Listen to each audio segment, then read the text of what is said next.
ලෝක සාහිත්‍යයේ මෙන්ම ලාංකේය සාහිත්‍යය තුළද පවතින සුවිශේෂිතම කලා මාධ්‍යයකි සිංහල කෙටිකතාව. කෙටිකතා කෙරෙහි පාඨක අවධානය යොමු වී ඇති අතර කෙටිකතාව යනු කුමක්ද යන්න අවබෝධ කර ගැනීම වැදගත් වෙනවා. කෙටිකතාව යනු කුමක්දැයි විශ්ලේෂණය කළ විචාරකයෝ එය විවිධ අයුරින් නිර්වචනය කර තිබෙනවා.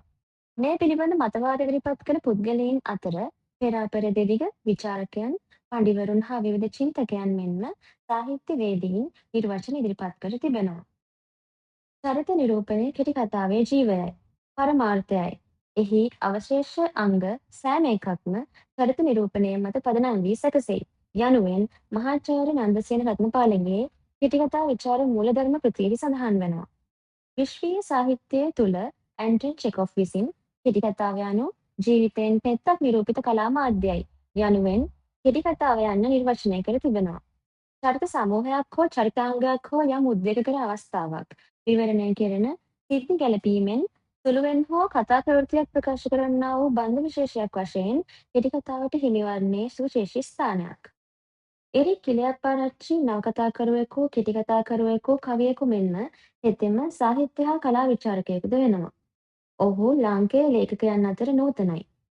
පාඨකයාට තම මත හුවා දැක්වීමේ අටියෙන් නොව ඔහු සාහිත්‍යමය වශයෙන්ත් හදා බලන්නෙක්.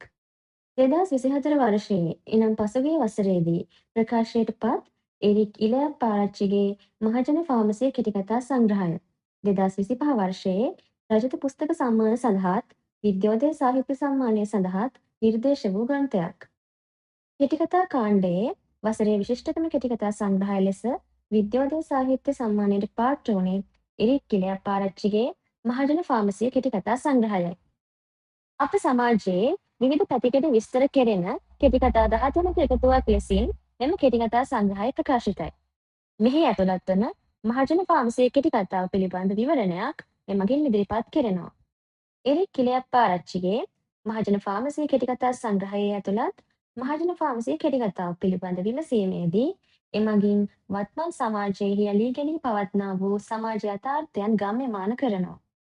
එරික් කිලියප්පාරච්චිගේ සාහිත්‍ය නිර්මාණවල විශේෂත්වය වන්නේ ශ්‍රී ලාංකේය ජන ජීවිතයේ දෛනික ප්‍රශ්න, අසාධාරණ සමාජ පද්ධති, දූෂණය, බල සම්පත් බෙදී යාමේ විෂමතාව යන කරුණු සූක්ෂම පරිවර්තනයකින් දැක්වීමයි. මෙහි එන මහජන ෆාමසිය කෙටිකතාව කෙටි නමුදු මෙම සමාජීය තත්ත්වයන්ගේ යථා ස්වරූපය නිරූපණය කරනවා. නගරයෙන් දුර දුෂ්කර ප්‍රදේශයක රැකියාවේ නියුතු රජයේ නිලධාරියෙකුට මැලේරියාව රෝගය වැළඳී ඉතා අඩු පහසුකම් සහිතව තම නිල නිවසේ සිරකරුවෙකු ලෙසට පීඩා විඳිමින් ජීවත් වීමට සිදු වෙනවා.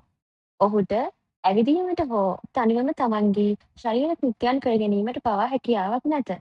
ඔහුට උපස්ථාන කිරීමට සිටිනුයේ භාෂාව නොදත් උගත්කමක් දෙනොමැති ද්‍රවිඩ සුළු සේවකයෙක්. ඔහු එම නිල නිවස අසල පිහිටි රෝහලක අපද්‍රව්‍ය සහ කල්ලිකුතු බෙහෙත් ගොඩ වැසෙන ස්ථානයකින් රෝගයාට සුදුසු යැයි ඔහුට හැඟෙන බෙහෙත් වලින් රෝගියාට වෙදකම් කරනවා. එවැනි තත්ත්වයක් හමුවේ මෙම රජයේ උසස් නිලධාරියාගේ දිවි රැඳී පවතින්නේ పూర్වයේ පිනක මහිමයෙන් හෝ දෙවියන්ගේ බැල්ම මත පමණකි. එම කෙටිකතාවේ සමස්ත සාරාංශාර්ථය ගත් කල මැලේරියාවෙන් පීඩිතව බෙහෙත් වලකින් හා චෝදිත ගොඩ වෙදෙකුගෙන් ප්‍රතිකාර ගන්නා ඈත ප්‍රත්‍යන්තයක පරිපාලකයෙකුගේ ආත්ම භාෂණයක් ලෙසින් ඉදිරිපත් වෙනවා. මහජන ෆාමසිය කෙටිකතාවේ මූලික අවධානය යොමු වන්නේ රාජ්‍ය සෞඛ්‍ය පද්ධතියේ පවතින අසාර්ථකභාවයට. එකී සමාජ තත්ත්වයන්ගේ ගැඹුරු අර්ථය නිරූපණය හිරා කතුවරයා රජයේ දුෂ්කර සේවයේ නියුතුව සිටියේදී මැලේරියාව රෝගය වැළඳී ඉතා අපහසුවෙන් හා අඩු පහසුකම් සහිතව අඩුතරමින් නිසියාකාර ඖෂධ මාත්‍රාවක් හෝ නොමැතිව සිය නිල නිවස තුළ පීඩා විඳිමින් දිවි ගෙවන රාජ්‍ය නිලධාරියෙකුගේ අත්දැකීම වස්තු විෂය කොටගෙන තිබෙනවා. ඔහුගේ මුවට නංවා ඇති වදන් මගින් ප්‍රබල සමාජ යථාර්ථයන් ඉස්මතු කරනවා.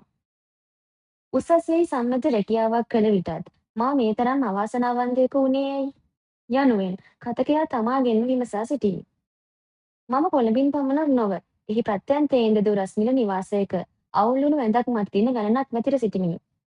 උත්තම පුරුෂ දෘෂ්ටිකෝණයෙන් කතුවරයා විසින් කතකයාගේ මුවට නංවන වදන් තුළින් පැහැදිලි වනුයේ නගරයෙන් පිට දුර ඈත ප්‍රත්‍යයන්හි රාජ්‍ය සේවයෙහි යෙදීමේ කටුක බව සහ දුෂ්කර බවයි. වත්මන් සමාජයේ මේ අයුරින් පීඩාවට පත්ව පීඩිතව සිය රැකියාවේ යෙදෙන රාජ්‍ය සේවකයන් කොතෙකුත් සිටීද? කතුවරයා උපයුක්ත කොටගෙන ඇති උපමා රූපකාර්ථයන් සහිත සංකල්ප රූප ජනනය කරන බස්සහර මගින් එකින් සමාජ යථාර්ථය ප්‍රබලව සවිශද කෙරෙනවා. ඈතට දුවන විදුලි කාමි වල සුළඟ ඇතිල්ලීමෙන් නැගෙන තියුණු හඬ මට නොසලකා සිටිය නොහැකිය. ඉන් මගේ දත් ඇන්ද හිරිවැටේ. සුදු ඉංගිරියාව ඇසේ තිබෙද්දී කළු ඉංගිරියාව බිම වැටුණු අයුරින් තද ඇඳිරියක් ඇති වී නැවත පෙනීම ලැබී ඇස් නිලංකාර වේ. කීටයෝ මට කරදර කරති. රෝගී තත්ත්වයට පත්ව සිටින මොහුට දිවිගෙවීමට සිදුවනුයේ අවම පහසුකම් යටතේය. රෝග සුව වීමට නිසි බෙහෙතක්ද සොයා ගැනීම ඉතා දුෂ්කර කටයුත්තකි. සුදුසුකම්ලත් වෛද්‍යවරයෙකු සොයා ගැනීමද දුෂ්කර වන්නකි. කථකයා පවසන අන්දමට ඒ ප්‍රදේශයෙහි සිටීමේ හොර වෙදුන්ය. සුදුසුකම්ලත් වෛද්‍යවරුන් නොවේ. මෙම සමාජ යථාර්ථය කථකයා ජීවත් වන ප්‍රදේශයට පමණක් සීමා වූවක් නොවේ. වත්මන වෛද්‍යවරයෙකුට අවශ්‍ය කරන සුදුසුකම් සපුරා නොමැතිව මුදල් තණ්හාවෙන් හොර රහසේ රෝගීන්ට බෙහෙත් දී හිංසක මිනිසුන්ගේ ජීවිතවල වටිනාකම් නොසලකා හැරිමින් කටයුතු කරන හොර වෙදුන් සමාජයේ කොපමණ සිටීද? මිනිසුන්ගේ වටිනා ජීවිත අනතුරේ හෙළන එවැනි වෛද්‍යවරුන් වත්මන් සමාජයේ බහුලව ගැවසෙන බව ප්‍රත්‍යක්ෂ වන කරුණක්. කථකයාගේ මුවට නම් වන මෙම වදන් මගින් නිරූපණය කරනවා. මෙහිදී ප්‍රබල සමාජ යථාර්ථයක් ඉස්මතු කරනවා. මේ පෙදෙසේ හොර වෙද්දු විනා සුදුසුකම් ලබාගත් වෛද්‍යවරුන් නැත. ආයුර්වේද වෛද්‍යවරුන් හැටියට ඉන්නේද පාරම්පරික වෛද්‍ය බෝඩ් ලෑල්ල පසුපස සැඟවී සිටින දෙදෙනෙකු පමණි. ඉංග්‍රීසි වෙදකමද, ආයුර්වේද වෙදකමද, හෝමියෝපති වෙදකමද මිශ්‍ර කරගත් එවැන්නෝ ලෙඩාට මාරාන්තික විය හැකි ඉන්ජෙක්ෂන් පවා ලබා දෙති. බොහෝ සෙයින් රෝගාතුරව සිටින කථකයා හට දිවිගෙවීමට සිදුව ඇත්තේ සිරකරුවෙකුටත් වඩා අන්ත තත්වයකිනි. මිනිසෙකුගේ මූලික අවශ්‍යතා නිසියාකාරව ඉටු කරගෙන ජීවත් වීමට තරම් සරිලන අවම පහසුකමකුදු මිහි නොමැති. පාර්ජනය උග්‍ර වීම නිසා බඩගාමින් හෝ නිසි තැනට යන්නට මට සිදුවිය. එය ඉතා අවාසනාවන්ත තත්වයකි. එහි වතුර පයිප්ප වියලී ගොසිනි. මල වැඳුණු කරාම අපායේ ඒවා බඳුය. දුෂ්කර රාජ්‍ය සේවයේ කටුක යථාර්ථය නැවත නැවතත් කථකයා ගමේ කර සිටිනුයේ තම දිවි ගෙවන නිල නිවාසය අපායකට සම කරමිනි. ෆාමසියක් නැති වුණාට බෙහෙත් තියෙනවා. ඔහු කීවේ ඇදහිය නොහැකි සත්‍ය කතාවකි. සැතපුම් 8ක් පමණ දුරින් පිහිටි රජයේ රෝහලකින් හා බෙහෙත් ස්ටෝරුවකින් කල්ලිකුත් වී බැහැර කරන බෙහෙත් ගෙන ඇවිත් දමන්නේ ඒ අසල තැනකටය. අවශ්‍යතාව අනුව ඒ ස්ථානයට යන්නේන ඔහු බෙහෙත් කරල්, පැකට් සහ බෝතල ආදිය ඉතා ප්‍රවේශමෙන් තෝරාගෙන එයි. එසේ රැගෙන ආ දොස්තර නලාවක්ද ඔහු සතුය.